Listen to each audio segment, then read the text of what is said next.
Welcome to Transformation Tales, a podcast by Shanda, where we celebrate the heroic journeys of storytellers. I am your host, Dumi Mabena, and each week we'll bring you inspiring stories of creators who found their voice, overcame challenges, and transformed through the power of podcasting. Get ready to be motivated as we explore the growth and triumphs and the amazing stories of the people that inspire us to do what we do. Aniaba, thank you so much for taking the time to speak with me this evening, my man. How are you doing? Doing good. Day's going pretty well. 7 p.m. Can't complain. Life is good. And thanks so much for being here. I know the last time we spoke, we were put in touch by a friend, Victoria, who's also a fellow storyteller. And she's like, you got to talk to Aniaba. He's a passionate guy, African, you're African. He's in the US, he's at Morehouse. Then I think she connected us. I think it was like end of December. It was in the winter at some point. So yeah, how have you been? How's life been going? How's life at Morehouse? Man, I've been good since December. I got the chance to finally go back home for the first time since I came to the US. And where's home? Just so I went back to Abidjan, capital city of Ivory Coast. See the family. I got a 1-year-old brother now. So feeling like a dad. Sure. Appreciate it. But yeah, I've been good. My headspace been good, feeling good. Just seeing the family going back home just brought me back to life. I think sometimes we need to feel the warmth and the hospitality and kind of see our people again. In his home, and there's nothing like it. So it's always good to go back and recharge for sure. I feel like it anchors you. Like, for me, before any big move, like before I moved to the US or before I've lived in 5 places, but even before I move to another country, it's like, no, I've got to go back to the soil, see my parents, see my family in Harare. And sometimes I'll go and for a weekend, I won't even tell anyone I'm there, but I'll just see my folks. Okay, cool. I'm good now. Then I'll head out from there. So I'm glad you managed to do the same. But for everyone listening, usually I ask people to introduce themselves, but today I'm going to do it in 2 ways. I'm going to read parts of your bio on your website, which I think are incredible. And then I'm going to ask you to introduce yourself afterwards. Is that fair? Could we do that? Yes, let's do it. Cool. And I hope I'm getting your last name pronounced correctly. But it's Aniaba Jean Baptiste Guessa. Yeah. Born and raised in Abidjan, Cote d'Ivoire. I'm a nomadic griot. I really want to unpack the word griot. I know it's like it's a storyteller, but I really want to hear it from your perspective. But I'm a nomadic griot and bold, entrepreneur of an inexorable destiny to lead, inspire, and empower. Tellurians? That's the right word? Yeah, it can be Tellurians or Tellurians. En route to the 22nd century by leveraging cross-cultural coalitions in the global south. Then later on in the article, it kind of talks about, I am an author, podcast host, and I serve as the founding president of GSLA. So it means a lot here, but I think the general thing that I kind of hear is like, you're nomadic, you've traveled around a lot, you're a storyteller, you love to write, you like to tell stories, you like to interview people, and you're bold, right? You like to start things, living on the cutting edge of things, whether that's math, econ, computer science, always on the cutting edge, always on the go. So but that's kind of my inference from what I've seen and read. But maybe from your perspective, who is Aniaba? Wow. Who am I? Big question. I would say I really see myself as someone who's always trying to connect dots and connect with people. I'm a bridge, and whether that is through what I study or through who I am when I'm interviewing people, I see myself as a bridge for stories, a bridge for making connections between things. And so at heart, I'm a storyteller. I see everything as a language, mathematics, computer science, cinematography, photography, graphic design, everything is a language. And when we're able to use language to communicate, I think power emerges. And what I've been interested in is finding interesting ways to provide and propel unique stories And so I find inspiration through everything: science, art, design, traveling, and I try to bring it all together and just mix it up and use that to tell stories. So I'm a storyteller, I'm a connector, I'm a bridge. That's really who I am. That's incredible. And let's unpack the word griot. So when I Yeah. took French in high school, and I'd never heard this expression before, and then my French teacher was like, "Oh, it's a griot." And in West Africa, there's a tradition that there's always one person that is assigned the role of griot, which is almost like the storyteller of the community, and they're trained significantly to be the person to bear the historical and ancestry of that particular community from way back when, and know in detail what everyone's story is and who we were, who we are, and who we shall be. And that's kind of what I was told. I don't know if that was true, but from your perspective, Yeah. yeah, what is a griot? What is their role in society? Yeah, man, you said it perfectly. So I am the son of Daniel Tenediale. I was my mom. Mm, She belongs to the Senufo tribe, which is part of the bigger Senufo tribe in West Africa, which there are a between Ivory Coast, Northern Ivory Coast, Southern Mali, Western Burkina Faso. And so mm, it's really a big group. And they have this tradition, like you were explaining, of having a dedicated person in the community who goes through training and who's charged with the responsibility to tell the story of the people, whether mm, it's moments of joy, moments of sorrow, mm, weddings, war, and all these things. So that person is the sage that keeps the story, the deep secrets of the tribe. And so the Senfo people, uh, just like many other tribes in West Africa, mm, they're an ethno-linguistic group, and so they have these griots that will be assigned to exactly like you said, just tell the stories. Right now, I think for people who've been to West Africa a few times, you might see some wedding occasions and having someone dressed in white or just multicolor, just yeah. attire, and someone might be playing the drum, and that person will be reciting or sharing that narrative. That's them. And so, for example, when there's a wedding, they're gonna tell the lineage of that person who's getting married and tell about the ancestors, their fathers, their grandfathers, and just Wow. sharing that lineage. And so they have a really cultural significance in not only the Senefoot tribe of where my mom is from, but also just broadly speaking in West Africa. Mm, It's a tradition to have oral storytellers, which is also a contrast between mm, mm, Western traditions of writing things down. mm. Uh, we find that there's beauty and there's power in oral stories. And so that's kind of where I kind of see myself as a continuation of that kind of heritage Mm. from my mom. And my dad is also a prolific storyteller. And so he's played a major role in my life. Uh, and so I kind of see myself as the son of two powerful storytellers who really anchor themselves through culture. And so for me, whenever I talk about storytelling, I have to include culture Mm. because that's where that heritage came from. For me. So yeah, you're right. So griots are storytellers, uh, and I like to consider myself a disciple of that historical heritage. That's incredible. Yeah, and I think that it's such a cornerstone because we all do it, but I think it's the term griot, I think, is really well defined, especially in West Africa. And then not only that, practiced as a cultural tradition. And amazing that you can, of course, continue to extend that cultural tradition wherever you are in the world. Which leads me to my next question, which is, of course, you are nomadic. I know, of course, I was, of course, doing my research. You were at ALA, which is African Leadership Academy in Johannesburg, where, of course, you're from Cote d'Ivoire. And as I speak to you right now, you've been studying at Morehouse in Atlanta. So you've traveled around a lot. So maybe speak to us about, why you've been so nomadic, firstly, and we'll come to the story, Yeah, how stories emerge from that later. But talk to us yeah, about, how you've moved around a lot and with that, and what's the reason for that. yeah. Oh yeah, most definitely.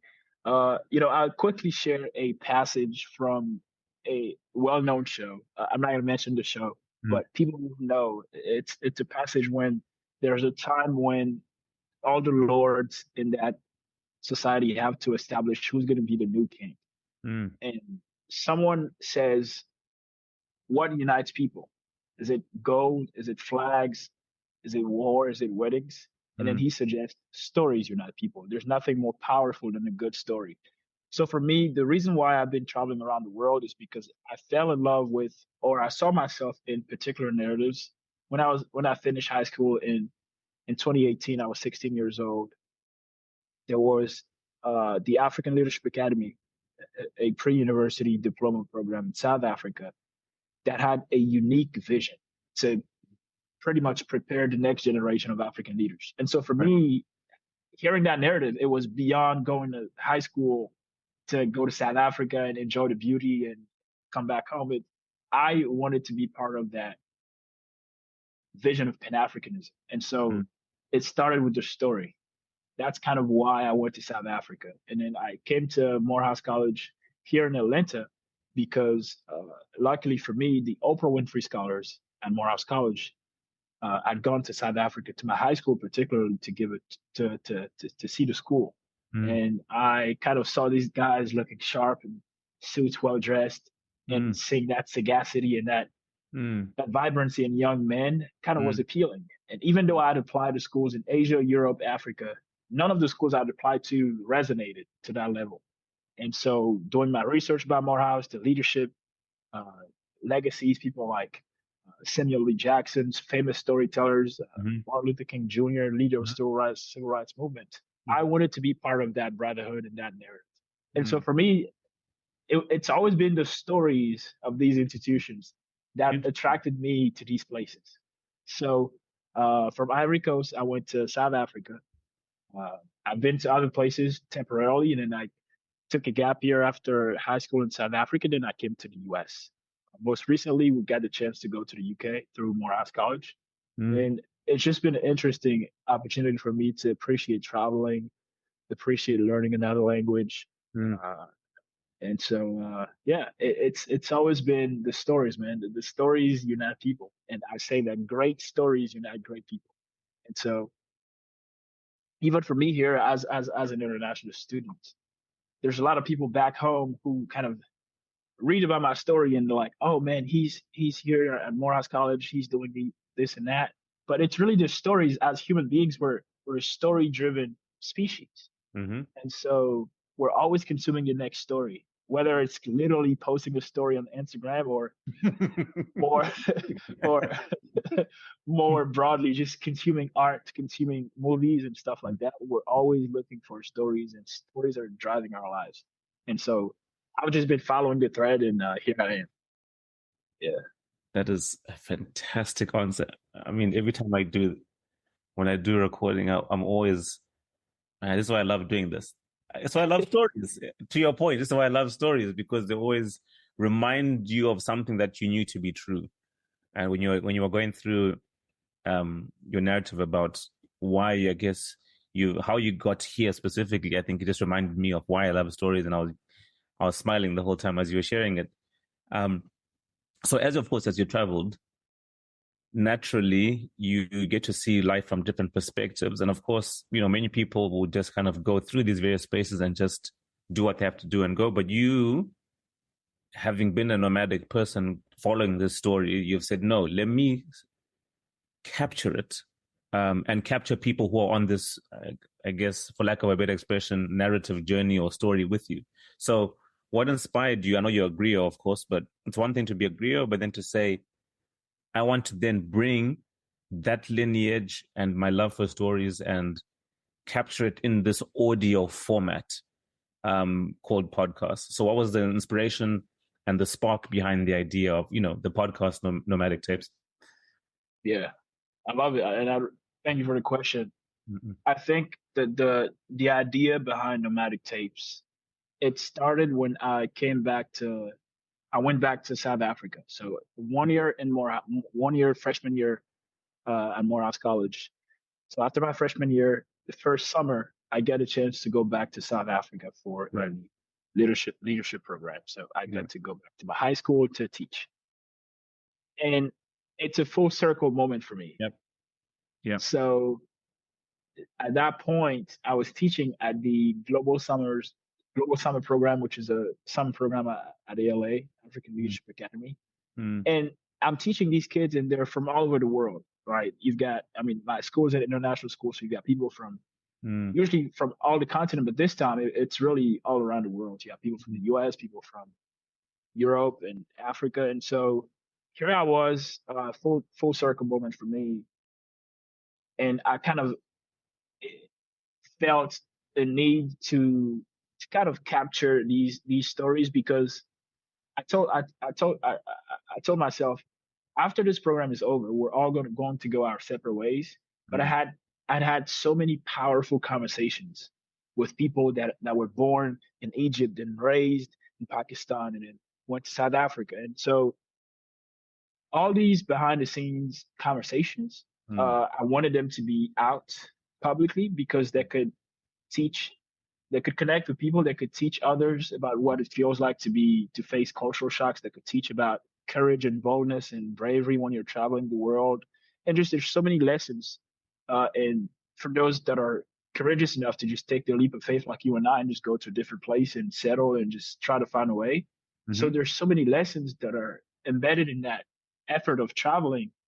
And here I was having conversations with these students without the platform, without the podcast. And I asked myself, how can I just tell stories, but also propel stories? And so I see myself really as a storyteller, yes, but also really as a story propeller, because I'm not always the one doing the storytelling. People can come on the podcast and tell their own stories.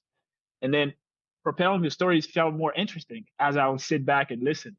So I bought my equipment. I was there working with Renatus Mshwamba, who's behind the Ren Experience on YouTube, also influential podcaster as we speak.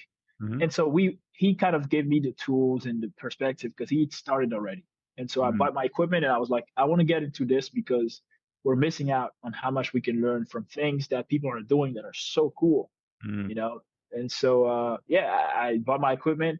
I had my first episodes with some of the students. And then I came back to the US and I decided that this was going to be it. So I think also I really struggled with initially having a team, right? Which I'm pretty sure we're going to talk about if we get the chance to, because you can have that vision in your head, and you know it looks cool, beautiful, but how do you implement? What's your execution plan? What's your strategy? So I had to really, it was me, Renatus, and you two, right? And so I didn't want to postpone it. I wanted to do it right now. And so I bought the equipment and over time I got a little better. But that's kind of what happened. It was a full-time circle for me. And I felt like there was so much to share in just 1 hour long conversation. So much. Incredible. And I think, there's a particular kind of person who's into this, who hears all these stories and is like, that was fun. But no, it says, no, I think the world should hear this. And I think with a person who has a podcast themselves, it's just this feeling that you feel compelled to propel a story. And I think you're very right in saying sometimes the word storytelling is a difficult one because honestly, I'm not always, maybe on one hand I'm telling the story about others, but it's really just trying to draw out a story from a person to share it to the world. And of course, we will benefit from ourselves, but it's even more important to we feel compelled to propel this thing elsewhere so that other people can feel what we're feeling when we're hearing it, right? So kudos to you for doing that.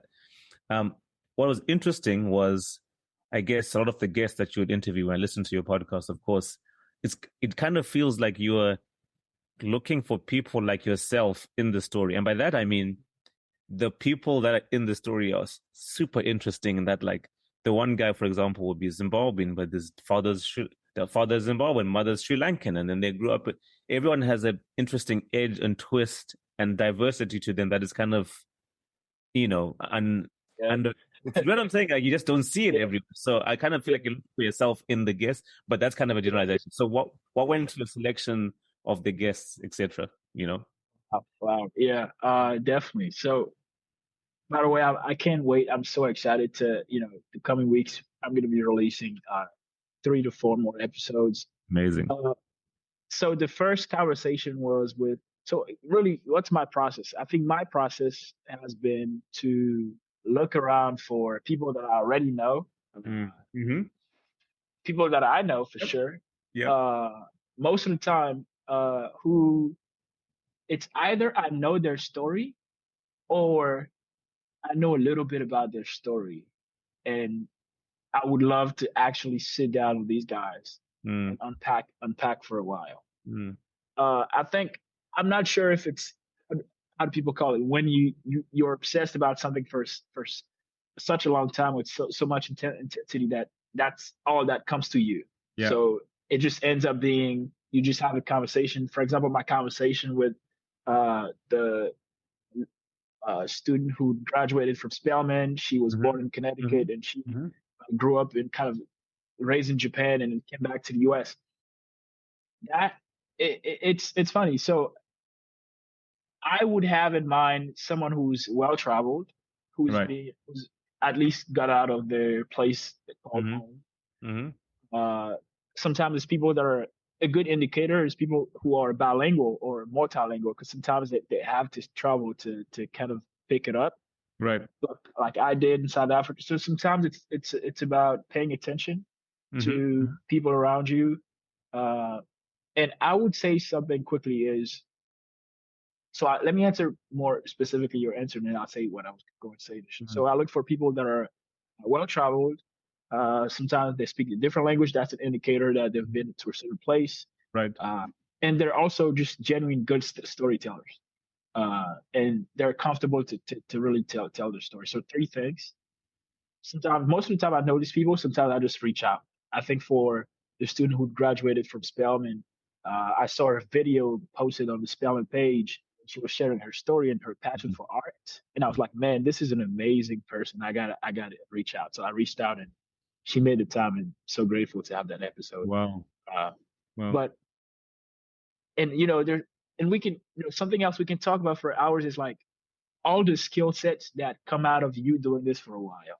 Like your ability to reach out to people just unafraid, right? Because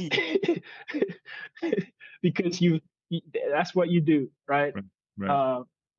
But I was gonna say something, which was I find life to be sometimes a balance between 1, knowing your story and tell your story boldly.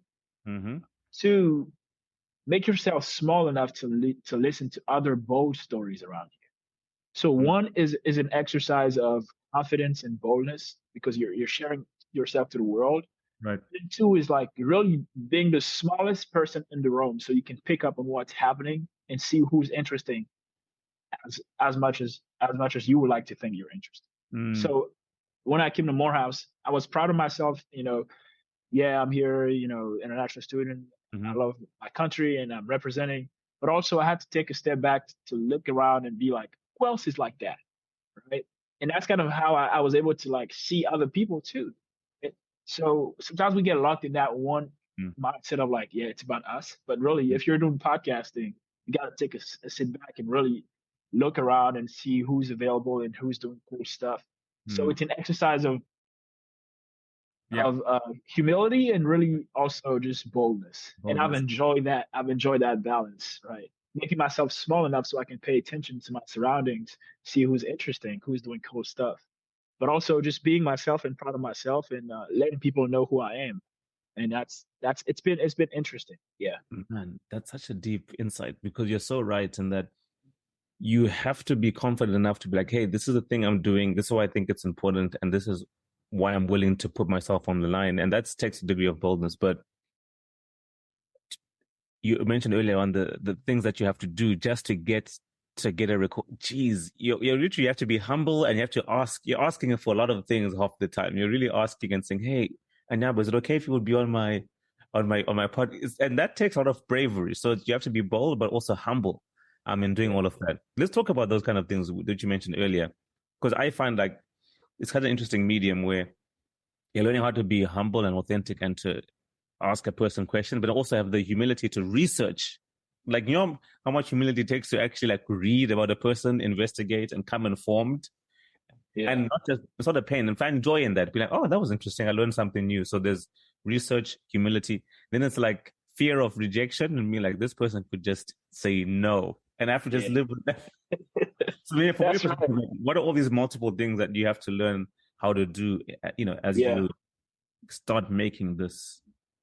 Yeah, most definitely. Mm-hmm. I think one is a really profound ability to connect your story to that person's story, or just have a connection between that person. So know what's in it for you and what's in it for them, and how can you guys be on the same page. So, for example, if I'm reaching out to have someone on my podcast, I can be like, hey, you have an amazing story. I can also be like, hey, you know, the way you've brought up this point and that point resonate with me because of my background as well. So establishing rapport and establishing how that person's story connects to you is also a skill set. And so when we're reaching out to people, see if I'm sending an email to someone, I can tell them, hey, you know, your work is amazing. This is what you're doing. I love this. But also tell them how their work influenced me, right? That's also interesting. That's something that I've learned. But it's really a balance, really, because you want to make it about them a lot more so than you want to make it about you. So learning to, I don't want to say hype people up, but really see them for the authentic work they're doing, and just finding the words to tell to them, and connecting some of your story to their story. And that's really what's interesting, I think. And even like you mentioned, all of these guys on the surface, they have different experiences than me, but also we share so much in common, right? For some, they had to travel to a different country, learn a second language. For some, they had to face cultural shocks and this and that, and feel like they're an outsider within. They're not fully here, and they're not fully here. They're not fully American. They're not fully Japanese. They're not fully Zimbabwean. They're not fully American.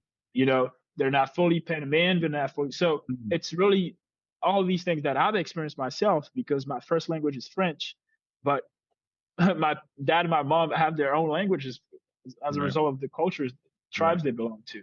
So in school, sometimes I wouldn't fit in because I could speak French, but people wouldn't want to speak. They would want to speak their mother tongue, right? And so am I not? You know, so we always face these things. And so finding a thread of someone's story that connects to you is also a really good skill to try to. And even for Victoria, who put us in touch, right? She'd seen the parallels similarities between you and I in some ways, and thought that would be a ripe opportunity to connect. And so humans, we really have to, when we see, you know, and that's the thing with any story. And the first question you asked me when we're doing the sample was, what's a good story? Or I think I asked, what's your favorite thing about stories? Storytelling, Storytelling, right? Yeah. And I was saying it's that wireless connection that allows us to connect just like that without being there in person, falling in love and connecting with a narrative that resonates deeply with you. That's something that's so dope, right? And then also the last thing is just growing your people skills. Growing your people skills, your communication skills. You have a lot of interviews when you're editing. There's a lot of editing this and that. This didn't sound good. This did sound good. You're always fine tuning, and you're a student of the craft. So you end up becoming a better storyteller by just telling stories that you just love telling. But yeah, and then finally, just your ability to be bolder. I think I have this message around being bold, being brave, and storytelling. Having a podcast definitely allowed me to become bolder every day. I've had conversations with people that were sharing really, really profound stuff. And, you really got to be serious about this. You really got to be brave to be like, hey, can I actually do this? Can I put this out? Like I had an episode that was a really, really tough episode. like Mm, emotionally. mm, And I was like, oh, can I share this episode? Can I, and I reached out to the guy, hey, are you comfortable with me sharing this? mm. So you really have to be bold because it's not easy. But just never stop. Just keep shooting for the stars. Like something that I do right now as a result of like always emailing, texting people about podcasting is Mm. I just email whoever. So right now as we're speaking, if I want to email, I don't know, uh, say Will Smith, I'll send him an Right. email. Seriously. Yeah. I've done that and I've seen the receipts. In Yeah. fact, last week I had a conversation with on Zoom for it was initially 45 minutes, ended up being an hour conversation with one of the most famous Western philosophers, cognitive scientists in Europe.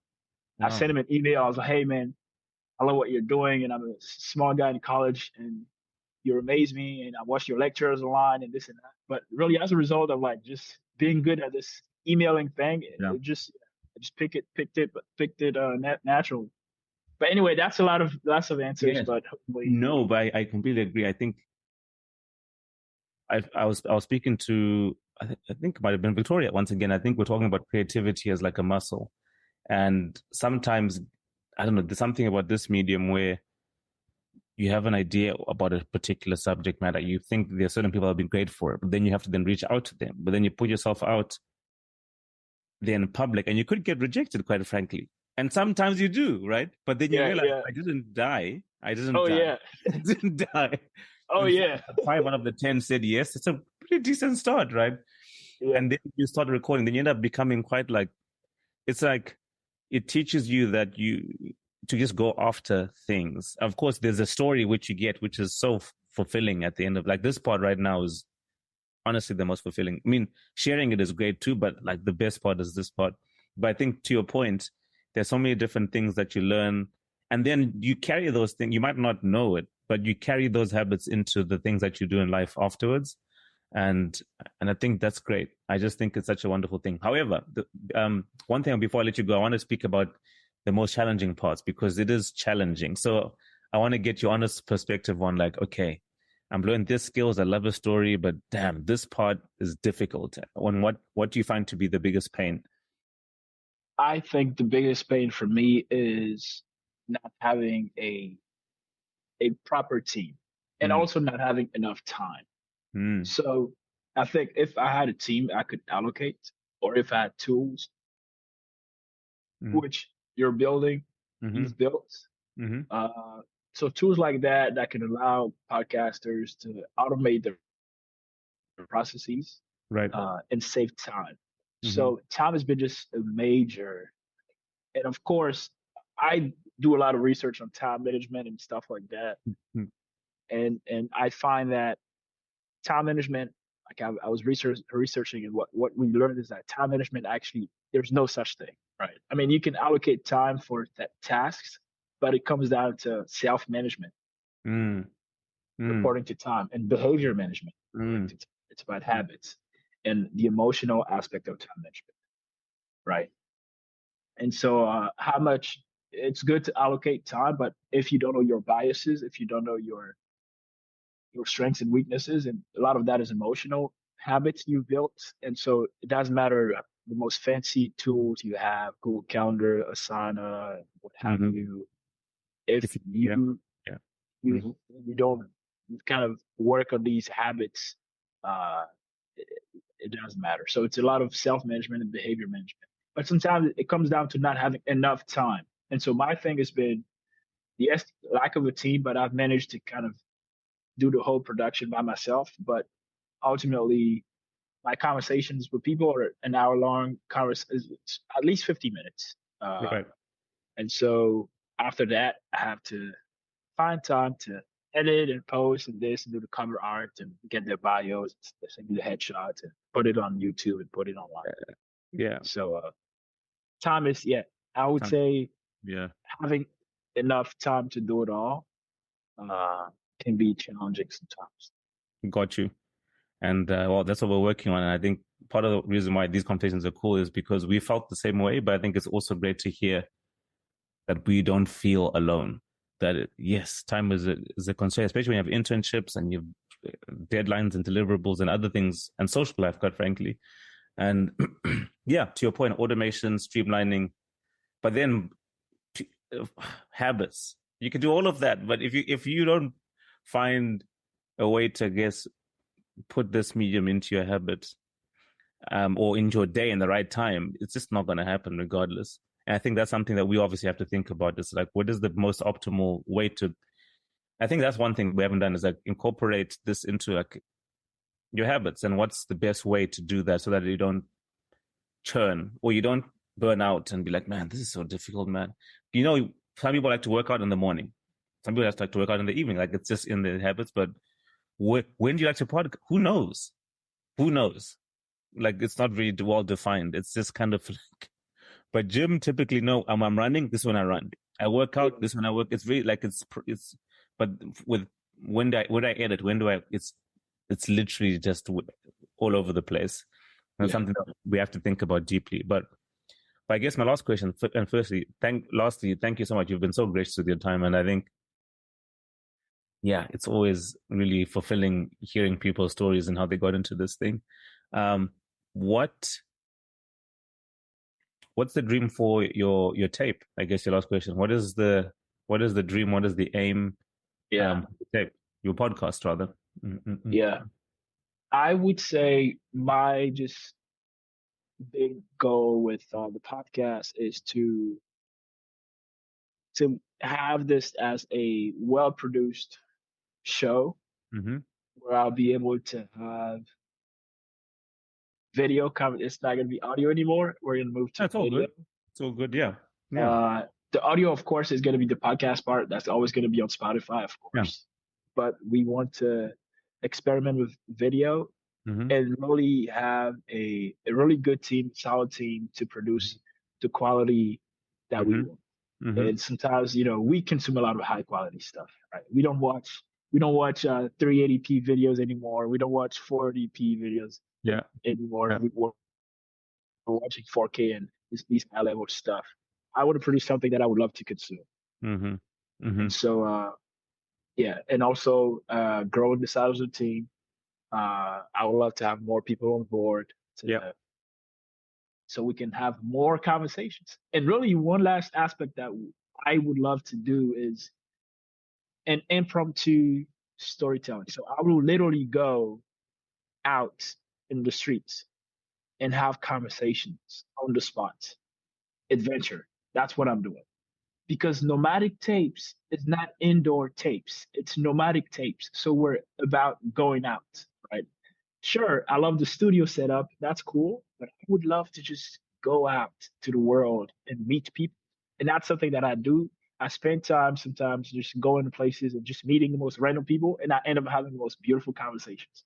So having that on camera will be amazing. So I would love to experiment with live recordings and just things that are not too, scheduled and, stuff like that. But I would love to just have that ability to have a team that can see the vision, and we just go out for some hours and just let's go to Harare. Let's go to, Lesotho and just meet some people and talk. That would be cool. And be more authentic as well. You get like real raw, like, man, that was gold. Like there's golden stories. I love it. Well, we appreciate your time, and thank you so much for taking the time, Aniaba, to meet. Keep telling stories, keep being bold, and keep doing your thing, brother. I appreciate you. So thank you. I'm so grateful for you and for this platform. I think having people like you providing spaces to those that are creating, supporting the creators, being a creator yourself, you understand kind of what we have to go through day to day. This is not easy at all, right? So thank you for your platform to keep stories going and propelling stories and telling stories. I really appreciate it. Thank you, sir. Thanks for tuning into Transformation Tales. We hope these stories inspired you to keep creating and sharing your voice with the world. Remember, every storyteller's journey is unique, but the courage to start and persist unites us all. Join us next week for more empowering tales of transformation.